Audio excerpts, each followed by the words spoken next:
جو خود بخاری شریف پڑھاتے ہیں سالوں سے, ہندوستان کے میں نام نہیں لیتا, اور بڑے عالم دین ہیں. تو میں حیران ہو گیا کہ اچھا وہ سوٹڈ بوٹڈ بالکل جو بخاری شریف پڑھاتے تھے. تو میں نے کہا مولانا آپ مجھے یہ بتائیے کہ بھائی یہ کچھ پڑھا بھی رہا ہے یا نہیں. تو مولانا نے یہ کہا کہ ہمارے ملک میں اس کے برابر بخاری پڑھانے والا شاید ہی کوئی ہوگا, لیکن وہ سوٹڈ بوٹڈ تھا بالکل. اور پھر میں نے کہا کہ وہ جو امام جس نے خطبہ دیا, لوگ بڑے, کیونکہ عربی میں بول رہا تھا وہ, بولے اتنا جامع خطبہ تھا اس کا, کوئی سمبلزم نہیں تھی. تو یہ ہم کو اس سے باہر نکلنے کی ضرورت ہے. میرے اپنے فادر مجھے بتایا کرتے تھے کہ قریب 40 سال پہلے, یو پی دہلی اس بیلٹ کی میں بات بتا رہی ہوں, کہ قریب 40 سال پہلے مسجدوں کے باہر ہندو عورتیں اپنا بچہ لے کے کھڑی رہا کرتی تھی. کہتی تھی وہ نمازی آئے گا, کچھ پڑھ کے پھونک دے گا, میرا بچہ صحیح ہو جائے گا.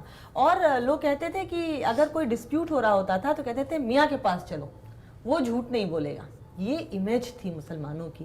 اور ہم نے وٹنس کیا ہے, خود دیکھا ہے اپنی آنکھوں سے کہ کیسے ستمبر 2011 کے بعد, پھر اس کے بعد لگاتار بہت سارے جو ہوتے گئے, اس کی وجہ سے ایک امیج اساسینیشن ہو گیا مسلمانوں کا. اگر جو ہو گیا سو ہو گیا, اب ہم کیا کر سکتے ہیں اپنے لیول پہ؟ میں کیا کر سکتی ہوں, آپ کیا کر سکتے ہیں؟ جو شخص بیٹھا دیکھ رہا ہو, کوئی نوجوان لڑکی, کوئی لڑکا جو کالج جاتا ہو, کوئی آدمی جو مولوی ہو, کوئی آدمی جو جوتا سیتا ہو, وہ کیا کر سکتا ہے اس امیج کو بدلنے کے لیے؟ یہ آپ نے جو کہا یہ آج بھی ہمارے احمد آباد میں ہے. اچھا, آج بھی کسی بھی مسجد میں چلے جاؤ آپ, مغرب کی نماز کے بعد ہندو عورتیں اپنے بچوں کو لے کر آتی ہیں اور 3 دن کی پھونک میں وہ اچھا ہو جاتا ہے. تو ہمارے ایک ہندو دوست نے پوچھا کہ یار یہ کیا ہے؟ تو میں نے کہا نہیں, وہ بیچاری ہندو عورت جو ہے وہ اس لیے مغرب کی نماز میں پہنچتی ہے کہ جلدی سے مسلمان کی پھونک لے لو, کیونکہ وہ اتنی دیر مسلمان ہے جتنی دیر وہ مسجد میں, ورنہ اگر اس کی پھونک میں کوئی دم ہوتا تو بھائی اس کے دفتر پہ بھی جاتی, اس کے گھر پہ بھی جاتی. تو بولے نہیں, وہ مسلمان صرف اتنی دیر ہوتا ہے. دیکھیے انسان جو ہے نا بہت جلدی افیکٹ کرتا ہے, بالکل وہ فوراً آپ سے محبت کرنے لگے گا. اس لیے میں نے یہ دیکھا ہے کہ لوگ مسلمانوں سے نفرت نہیں کرتے, وہ آپ کے اعمال سے نفرت کرتے ہیں. یقیناً. تو اگر آپ کے اعمال ٹھیک ہو گئے تو یہ سب, بھئی آپ دیکھیں نا, میں تو ہمیشہ یہ کہا کرتا ہوں کہ آپ کسی بھی درگاہ میں چلے جائیے, آپ نظام الدین اولیاء میں جائیے, آپ اجمیر جاؤ, بمبئی میں آپ نے دیکھا ہوگا حاجی علی میں جا کے چیک کیا میں نے, ہر درگاہ میں جا کر میں بیٹھتا ہوں, جا کر ایسا مراقبہ کر کے. تو میرا کیلکولیشن ہے کہ 70-30 کا ریشیو ہے ہندو اور مسلمان کا. ہاں یقیناً 70-30. تو آپ مجھے بتاؤ کہ یہ 70% ہندو آتے ہیں وہاں پر, اور وہ تو آگے ماتھا ٹیکتے ہیں, ہم تو ماتھا نہیں ٹیکتے ہیں. تو جو قوم آپ کے مردوں کو جا کے سجدہ کرتی ہو تو کیا وہ آپ کے زندوں سے نفرت کریں گے؟ بہت اچھی بات ہے. کیسے کریں گے؟ بہت اچھی بات بولی. ایسا کیوں نہیں ہوتا, بچوں کو صرف مدرسوں میں ہی کیوں بھیج رہے ہیں؟ بھائی ہم نے بھی پڑھا ہے قرآن, ہم نے گھر پہ پڑھا قرآن, مولوی صاحب آتے تھے, امی پڑھاتی تھی, پاپا پڑھاتے تھے. اسکول جائیے آپ نارمل اسکول میں جہاں سب جاتے ہیں, سرکاری اسکول جائیے چاہے پرائیویٹ اسکول میں, اور گھر پہ آپ اپنی دینی ایجوکیشن رکھیے. لوگ گیتا پڑھتے ہیں گھر پہ پڑھتے ہیں, بائبل پڑھتے ہیں گھر پہ پڑھتے ہیں, اس کے لیے تو کوئی 5 گھنٹے کا اسکول نہیں جاتے. تو یہ قرآن پڑھنے کے لیے 6 گھنٹے کا اسکول کیوں نہیں؟ دیکھیے مدرسے جو ہے نا, you have to give marks to them. میں نے اچھا میں اس لیے کہہ رہا ہوں کہ میری زندگی نکلی ہے اس کو دیکھنے میں. مدرسے جو ہیں نا یہ بیسٹ NGO ہیں. اب آپ دیکھیے کہ مدرسوں میں کون سا بچہ جاتا ہے. ظفر سریش والا کا بچہ نہیں جاتا, نہ مس فاروقی کا بچہ جائے گا. کون سا بچہ جاتا ہے؟ بہت غریب. یعنی وہ غریب, خاص طور سے میں نے دیکھا ہے, یعنی گجرات میں چلے جائیے یا آپ بنگلور میں جائیے یا حیدرآباد میں جائیے یا مہاراشٹر کے کسی مدرسے میں جائیے, آپ کو میکسیمم بچے وہاں بھی بنگال کے اور بہار کے ملیں گے. 50% سے زیادہ ہمارے گجرات کے کسی مدرسے میں چلے جائیے. ٹھیک ہے. تو وہ غریب اتنا ہے بیچارہ بنگال میں, آسام میں, یا خاص طور سے آپ کے بہار میں. فری سکولز بھی تو چل رہے ہیں. نہیں, میں آپ کو ڈسٹنکٹ کروں گا.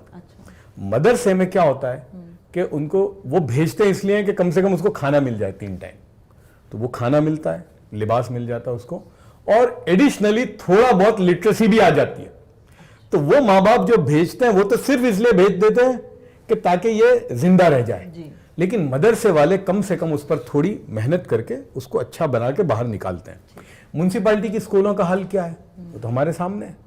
بلکہ آپ یہ میں کہہ سکتا ہوں کہ جو میجورٹی مدرسے ہیں وہ ہماری میونسپلٹی اسکولوں سے بہت بہتر ہے. بالکل.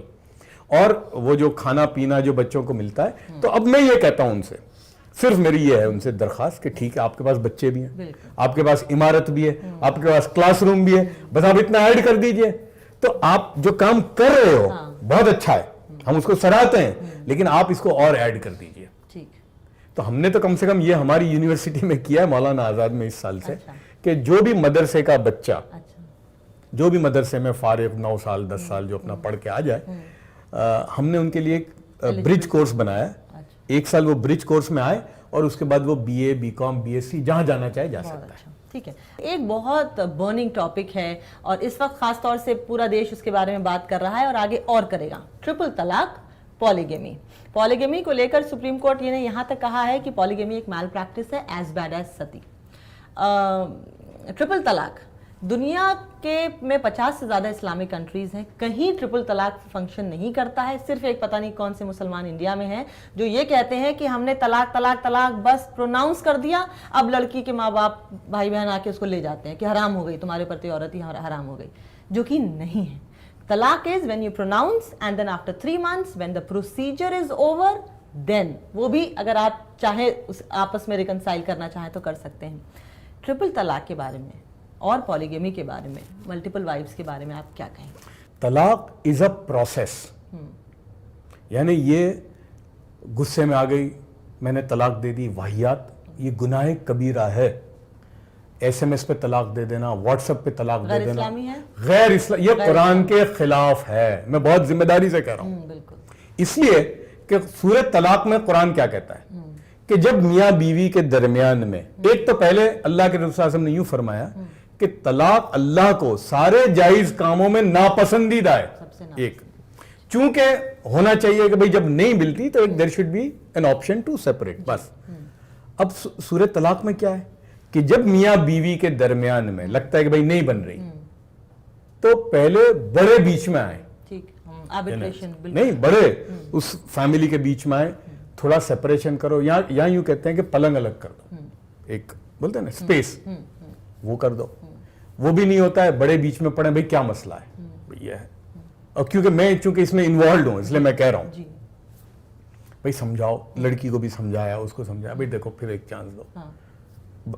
پھر اس کے بعد اب نہیں بنتی تو بھئی ایک طلاق جو دے کہ جو ریووکیبل ہے, کہ بھئی ٹھیک ہے 40 دن کے بعد پھر رہو ساتھ میں, لگتا ہے نہیں یار اب تو پھر ایک دو, پھر اب لگتا ہے کہ صاحب اب تو پاسبل ہی نہیں ہے یہ دو کا رہنا ساتھ میں, تو ٹھیک ہے اب طلاق ختم کرو. تو it is a process. How can it happen immediately arbitrary? طلاق کہہ کر بالکل بے دخل نہیں ہو گئی آپ کی زندگی. اب اگر میں تو یہ کہتا ہوں ان کو کہ آپ خود کہتے ہو کہ یہ قرآن کے خلاف ہے نا, یہ قرآن کے خلاف ہے, تو گناہ کبیرہ ہے. تو جو آدمی اتنا بڑا گناہ کرتا ہے تو اس کو سزا نہیں ملنی چاہیے. تو میں تو ان علماؤں سے کہتا ہوں, پرسنل لا بورڈ سے میری درخواست ہے کہ اگر آپ کہتے ہو کہ اس طرح سے طلاق ہو جاتی ہے, ٹھیک ہے ہو جاتی ہے, لیکن ساتھ میں 10 سال کی سزا ہونی چاہیے. مسلمان کا پرابلم کیا ہے کہ طلاق کی کنڈیشن تو کرنی نہیں, طلاق دے دینی. دوسری شادی کی کوئی کنڈیشن پوری نہیں کرنی اور دوسری شادی کر دینی. بھئی یہ تو کیسے ہے؟ یہ بالکل یہ سراسر ظلم ہے اور یہ جرم ہے. بہت ساری چیزیں جو قوم کی ایک بیسک اسپرٹ کو چیلنج کرنے لگتے ہیں.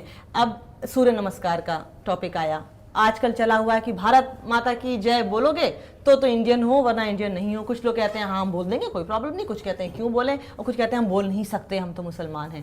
اس بارے میں کیا کہیں گے؟ دیکھیے میرے نزدیک یہ سب irrelevant ایشوز ہیں. بھائی اب سوریہ نمسکار اور یہ نہیں ہے, بات ہے یوگا کی. تو یوگا ایک میں اس کو ورزش سمجھتا ہوں. نماز بھی تو اپنے ورزش نہیں, نماز عبادت ہے, یوگا جو ہے یہ ورزش ہے. اس میں بہت سارے فائدے ہیں, سانس کی, خاص طور سے ہارٹ کی, اور بہت ساری ڈیزیز کا اس میں. تو بھائی آپ سوریہ نمسکار مت کرو. اچھا وہ سوریہ نمسکار ایک استحزار کے ساتھ ہوتا ہے کہ بھئی آپ, لیکن اگر میں ویسے اگر عصر کی نماز پڑھ رہا ہوں اور سورج سامنے ہے تو میرا استحزار تو ہے کہ میں اللہ کے سامنے جھک رہا ہوں. اس کو تھوڑی یہ تو کل کو یہ کہے گا کوئی مجھے کہ صاحب دیکھو یہ آپ بھی سورج کو جھک رہے ہو, تو وہ استحزار ہے تو آپ مت کیجئے. وہ استحزار کرنے کی کہاں ضرورت ہے؟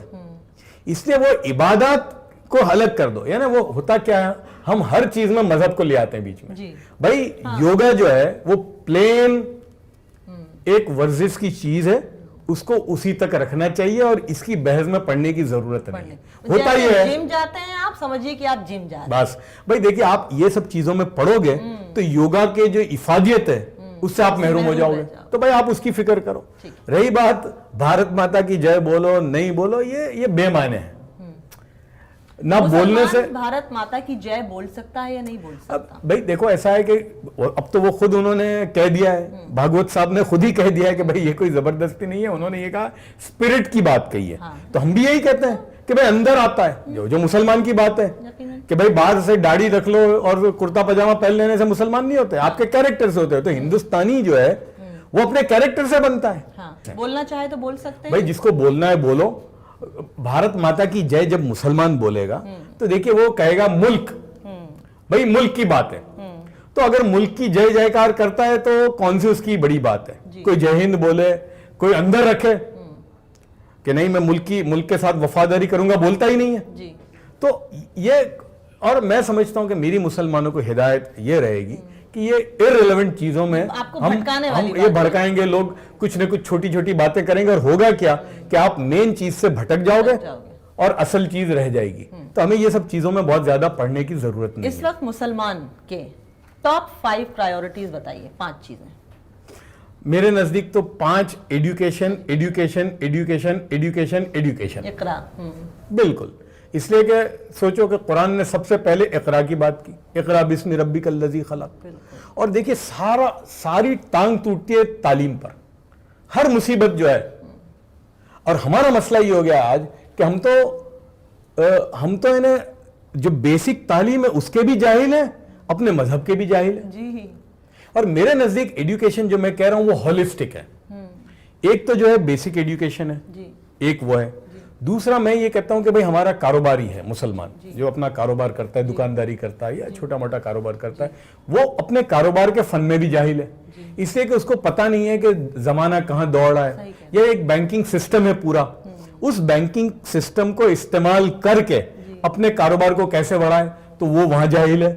ہمارے انڈسٹریلسٹ ہیں مسلمان, اب 10-20 کروڑ کے مینوفیکچرنگ کے کام کرتے ہیں, کبھی وہ اس سے آگے کرنے کا انہوں نے سوچا ہی نہیں کہ بھی سٹاک مارکیٹ جو ہے یہ بھی ایک بہت بڑا ایونیو ہے جس کو استعمال کر کے دنیا نے ترقی لی ہے. تو ہمیں کئی قسم کے ایڈوکیشن کی ضرورت ہے. اور پھر میں یہ کہوں گا کہ اب جس دور میں ہم ہیں, ایک دور تھا لٹریسی الٹریسی کا, پھر آیا دور ایڈوکیشن کا. اب اس ایڈوکیشن سے بھی نہیں چلے گا, اب ہائر ایڈوکیشن اور اسپیشلائزیشن کا دور ہے.